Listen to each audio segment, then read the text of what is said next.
जीवन में सबसे बड़ा संघर्ष बाहरी नहीं होता, बल्कि अपने स्वयं की मूल्य को पहचानने का होता है। जब कोई व्यक्ति अपने आत्मसम्मान के साथ खड़ा रहना सीख लेता है, तब दुनिया की कोई ताकत उसे झुका नहीं सकती। महाभारत का एक ऐसा ही अद्भुत पात्र है कर्ण। वो जन्म से ही संघर्षों में ढला हुआ योद्धा था, लेकिन उससे भी बड़ा योद्धा उसका आत्मसम्मान था। आज के इस आधुनिक युग में जहां लोग सोशल मीडिया की लाइक्स और दूसरों की स्वीकृति के पीछे भागते हैं, वहीं कर्ण हमें सिखाता है कि सच्चा सम्मान कभी दूसरों से नहीं, बल्कि स्वयं से शुरू होता है। जन्म से नहीं, कर्म से तय होती है पहचान। कर्ण का जन्म परिस्थितियों के बंधन में हुआ था। वो कुंती और सूर्य पुत्र था, लेकिन समाज ने उसे सूत पुत्र कहा। जन्म से ही अस्वीकार और अपमान उसका साथी रहा। आज भी बहुत से लोग अपने बैकग्राउंड, अपनी फैमिली या फाइनेंशियल स्थिति को देखकर खुद को कमतर मान लेते हैं, लेकिन कर्ण ने यह कभी नहीं माना कि उसका जन्म उसकी पहचान तय करेगा। उसने धनुर्विद्या सीखी, अपनी क्षमता को अपने कर्मों से सिद्ध किया। सीख, समाज आपकी कहानी नहीं लिखता, आप लिखते हैं। जो लोग आज अपने एनवायरनमेंट या बैकग्राउंड को अपनी विफलता का कारण बनाते हैं, उन्हें कर्ण से सीखना चाहिए कि सम्मान किसी उपाधि से नहीं, कर्म से मिलता है। आत्मसम्मान का अर्थ भीख में नहीं, अधिकार से लेना। कर्ण का जीवन इस सिद्धांत का सबसे बड़ा उदाहरण है। जब द्रौपदी ने सभा में उसका अपमान किया और जब समाज ने बार बार उसे सूत पुत्र कहकर ठुकराया, तब भी उसने किसी से दया की अपेक्षा नहीं की। उसने जो भी पाया अपनी मेहनत और संघर्ष से पाया। यहां तक कि जब दुर्योधन ने उसे अंगराज की उपाधि दी, तब भी उसने कभी यह नहीं भुलाया कि सम्मान देना और आत्मसम्मान रखना दो अलग बातें हैं। आज हम देखते हैं कि लोग दूसरों की स्वीकृति के लिए समझौते कर लेते हैं, नौकरी में, रिश्तों में या समाज में। लेकिन कर्ण की आत्मा हमें सिखाती है कि सच्चा सम्मान कभी दूसरों से नहीं, बल्कि स्वयं से शुरू होता है। सीख, दूसरों से अप्रूवल मत मांगो। अपनी मेहनत और आत्मविश्वास से खुद को उस मुकाम पर ले जाओ जहां लोग तुम्हें अनदेखा ही ना कर सकें। गलत संगत में भी सच्चाई से समझौता नहीं। कर्ण की एक सबसे बड़ी त्रासदी ये थी कि वो गलत पक्ष में खड़ा था। दुर्योधन का मित्र होने के कारण वो कुरुक्षेत्र में अधर्म के पक्ष में लड़ता दिखा, लेकिन उसने अपनी मित्रता में भी अपने सिद्धांतों को कभी नहीं छोड़ा। जब भी अवसर मिला, उसने दान, साहस और सत्यनिष्ठा से अपनी पहचान बनाए रखी। आज के दौर में भी लोग पीयर प्रेशर या किसी ग्रुप की वजह से अपने मूल्य खो देते हैं। कर्ण की तरह अगर हम हर परिस्थिति में अपने सत्य, अपनी ईमानदारी और अपने आत्मसम्मान के साथ खड़े रहें, तो चाहे हार भी जाएं, पर गिरेंगे नहीं। सीख, सही व्यक्ति हमेशा लोकप्रिय नहीं होता, लेकिन वो सम्माननीय जरूर होता है। अपने आत्मसम्मान के लिए कभी भीड़ के साथ मत बहो।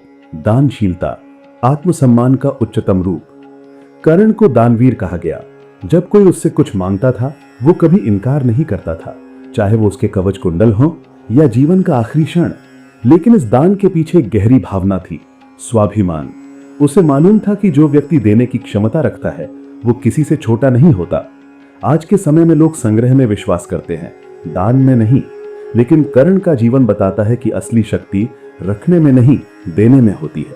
जब आप आत्मविश्वास के साथ देने लगते हैं, समय, ऊर्जा, सहयोग, तब आप अपने भीतर एक अटूट सम्मान महसूस करते हैं।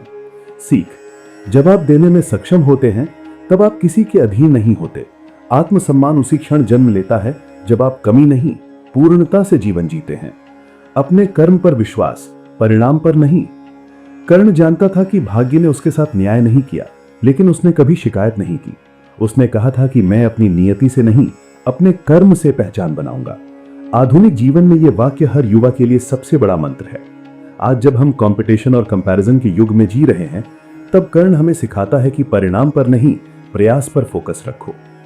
कई बार हम हार जाते हैं क्योंकि हम दूसरों से तुलना करते हैं, लेकिन कर्ण के आत्मसम्मान की खूबसूरती यही थी कि वो किसी से बेहतर बनने की कोशिश नहीं करता था, बस स्वयं से श्रेष्ठ बनने की कोशिश करता था।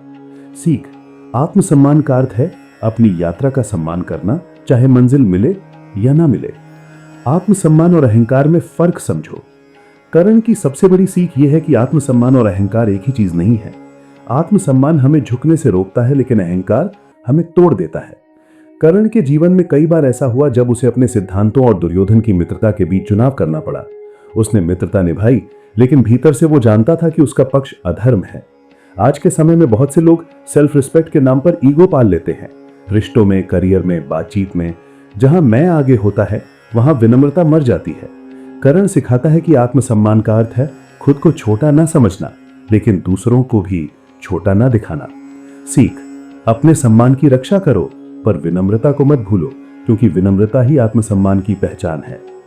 कठिनाइयों में भी गरिमा बनाए रखना। जब अर्जुन के हाथों कर्ण का रथ फंस गया तो कृष्ण ने अर्जुन को वार करने का संकेत दिया। वो पल कर्ण की असली पहचान था। उसने कृष्ण से कहा कि हे माधव, ये अधर्म है।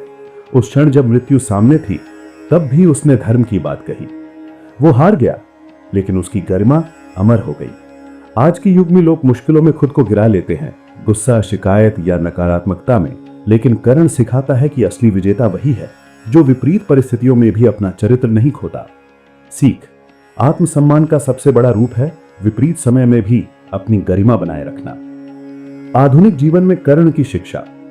आज के युग में हम सब किसी न किसी रूप में कर्ण हैं। कभी समाज हमें जज करता है, कभी रिश्ते हमें तोड़ते हैं, कभी नौकरी या करियर में पहचान नहीं मिलती। लेकिन इन सब के बीच अगर हम अपने आत्मसम्मान को थामे रहें तो यही हमारी जीत है। कर्ण सिखाता है कि जीवन में हारना बुरा नहीं, झुकना बुरा है। जो व्यक्ति अपने मूल्य, अपने सिद्धांत और अपने आत्मसम्मान को नहीं छोड़ता, वो समय के साथ इतिहास बन जाता है। कर्ण की कहानी सिर्फ एक योद्धा की नहीं, बल्कि एक आत्मसम्मान की यात्रा है। वो हमें यह सिखाता है कि सम्मान कोई मांगने की चीज नहीं, अर्जित करने की प्रक्रिया है।